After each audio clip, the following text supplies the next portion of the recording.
The door shut 3 years ago in February, and the owner had to give up business.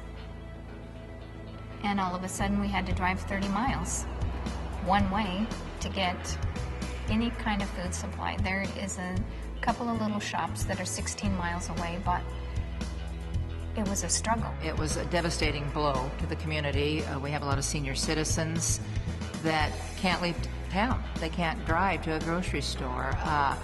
It changed the whole atmosphere of the community. We've lost the population. It doesn't take but a farmer now to operate 1,000 acres, whereas back then it took a lot more people to work. And so that's one of the challenges to the small rural community. So there's empty houses, and pretty soon the stores start closing down. It's exactly what happened here. But the leaders in this vicinity or this area got together and decided we had to do something. We had to reverse that trend. We had made a decision to rehab another building down the street, the old hardware building. It was about the same era of building.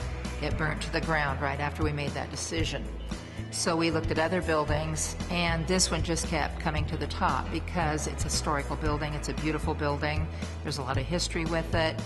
The building will now house a grocery store, the library, a community center, and it shows the community, the area around us, that we're not giving up, that we want to keep our small, safe community.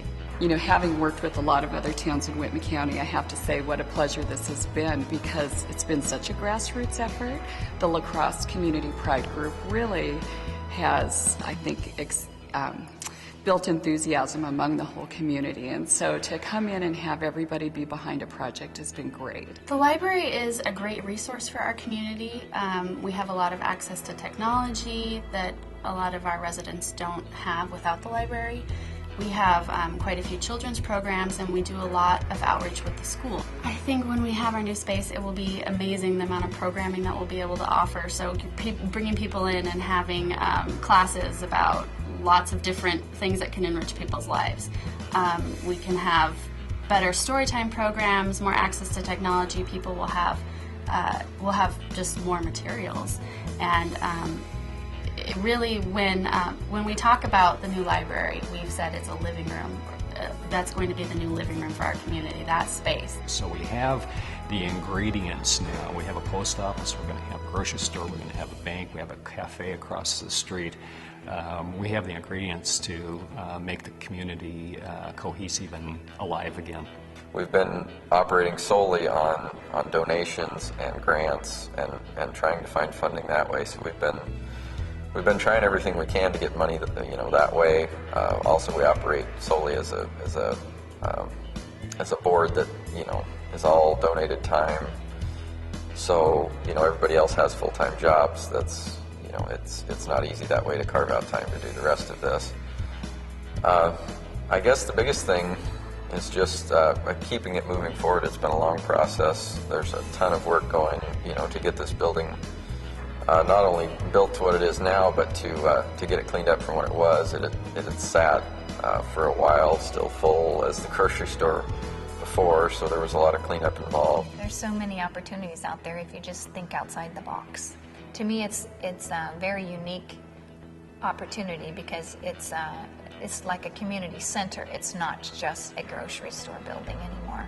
Just the grassroots effort they have done to make this project happen.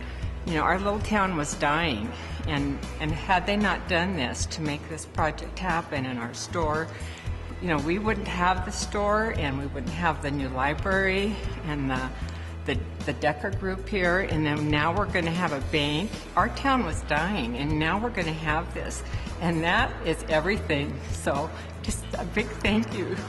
There's going to be a lot of pitfalls you'll run into, bumps in the road, but it's a worthwhile thing to do. The way of life that we have in these small towns is worth fighting for, and if you want to have it, somebody's going to have to get out there and work for it, and we're going to have to do it. As the next coming generation, I think that it's going to be very important that we step up, and if you want to live in this kind of an area, and if you want to live this kind of lifestyle, you're going to have to work for it.